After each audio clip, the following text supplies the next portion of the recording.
Welcome to our short video on angular momentum. Today, we'll explore the basics of angular momentum, a crucial concept in physics that plays a key role in understanding rotational motion.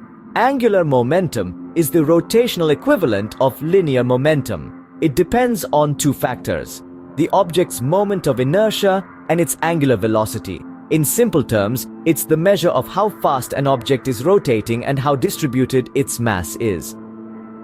To calculate angular momentum, you need to consider the moment of inertia, which quantifies how an object's mass is distributed around its axis of rotation. The farther the mass is from the axis, the higher the moment of inertia. The other component is angular velocity, representing how quickly the object is rotating. Angular velocity is measured in radians per second and is a crucial factor in determining the angular momentum of a system.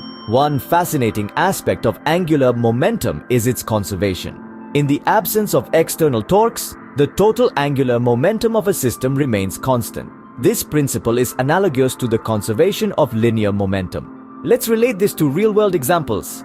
Think of an ice skater spinning. When they bring their arms closer to their body, their moment of inertia decreases, causing an increase in angular velocity and consequently angular momentum. In conclusion, angular momentum is a fundamental concept in physics, describing the rotational motion of objects. Understanding it helps explain various phenomena, from celestial bodies to everyday activities.